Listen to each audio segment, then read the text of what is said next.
Hello and welcome. Today we are talking about something that is often misunderstood, especially in a Nigerian home: functional depression. And then we'll see how to truly care for someone who is experiencing functional depression.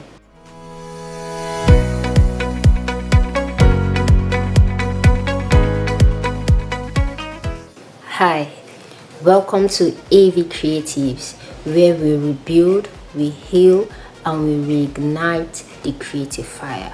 If you are seeing the channel for the first time, welcome. Kindly watch the video to the end, and at the end of the video, if it was helpful, like the video and subscribe to the channel to join this community that is focused on helping creative heal from whatever and create again. Having said that, let's get right into the video. So in this video, I want to talk about just how to care for a person who is experiencing functional depression. But if you want better understanding as to what it is and even how to spot signs, I'm going to create a video on that, so you can just check the videos on this channel after watching this video. So hopefully before this week runs out, I create a video on that, hopefully. Especially in Nigeria, we write them off, especially because of signs they show.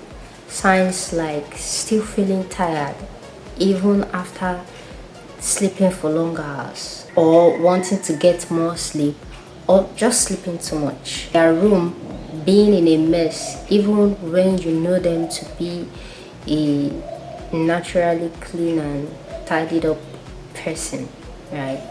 At this point, please don't try to fix them. Don't try to make it seem like you are trying to fix them so that they then notice this and you then come off as being overbearing. At this point, do not give unsolicited advice as well. And please, this is not even the time to jump to quoting scriptures to these ones. Especially if they are someone that didn't have a good relationship with God before that time. It won't be helpful at this point, please. Instead, you can just ask, how have you really been feeling?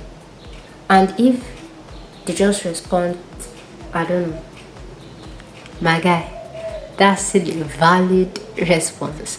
Please don't take it personal, and please be patient with them, and also be gentle. They need these qualities from you at this moment the most, and take it from me, they notice all of these and they appreciate them. When a person is experiencing functional depression, even little tasks like washing plates can seem like climbing Kilimanjaro. So instead of saying stuff like, you've been home all day, why is nothing done?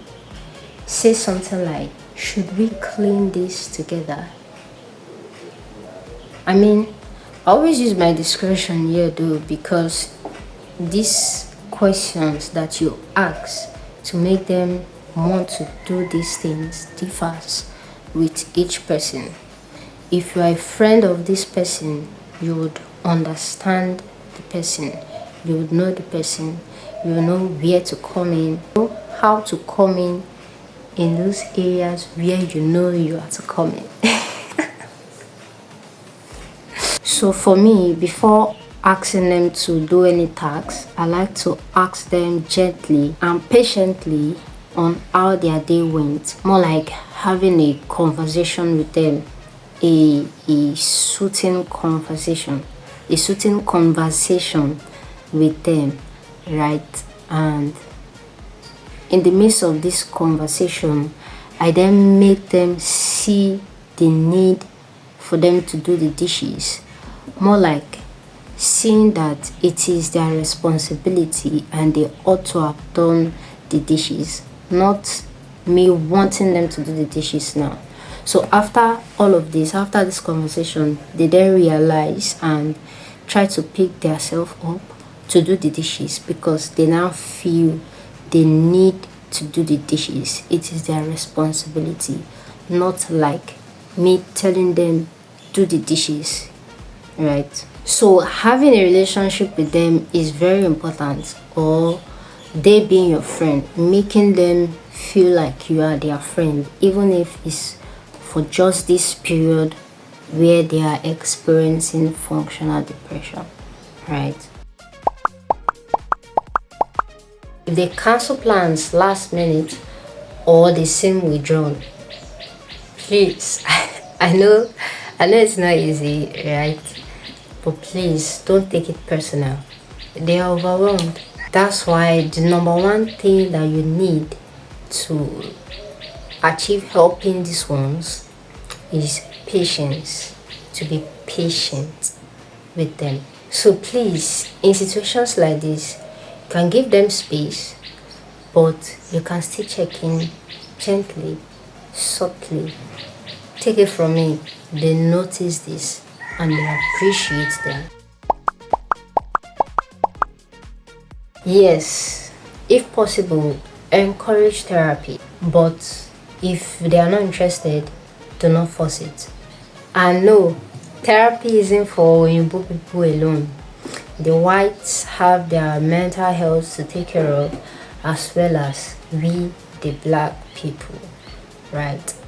We are also humans, right? But if they can't afford it and you caring for them can't afford it, that's afford therapy sessions, then being in groups that discusses mental health issues, yeah, discusses things relating to mental health, emotional well-being, yeah, being in those groups would go a long way. So you can follow those therapeutic groups, or you can follow and read tweets of therapies on X. For me, I follow Adedoyin Ajayi. I think that's her name if I'm not mixing it up. She has been really helpful. Her tweets has helped me a lot. And up to today, since is it 2022? Yeah, there's this tweet she made. I love it so much. I screenshotted it and used it as the DP in my WhatsApp. And since then, up to the day, me speaking right now, that is still my profile picture. And I still follow up with her tweets, and so I believe also that these little things would still help if there is no money for therapy session. So if you don't have an X account, my guy, this is the time to have one, and I promise you it will be worth it. Yeah, I would check for a Twitter handle, the right username, and I'll put it somewhere around this video so you can check her out if you don't know her. And if you know her, comment Adedoyin Ajayi.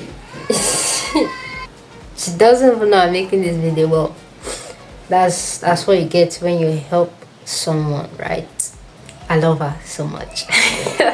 Another thing you can do if there's no money for therapy session is this. If you have someone around who understands psychology or who is emotionally intelligent, you can always have them around. And don't think they are too busy, they won't have time for this. If this person understands psychology, if this person is emotionally intelligent and sees the condition of this person you are trying to help, take it from me, they will definitely create time to be present as often as their situation would let them, right? So yeah, the last on our list for today, for this video, is to feed them emotionally. But even if you have to literally as well, feed them. Please do take it from me. They notice this and they appreciate you. This is the moment, this is the time that they need you the most. Feeding them emotionally involves saying things like, you are not a burden. You don't have to be strong every day. You are allowed to rest, and so on and so forth, right? If you know this person, you know why they are depressed. You know, people get depressed because of several reasons.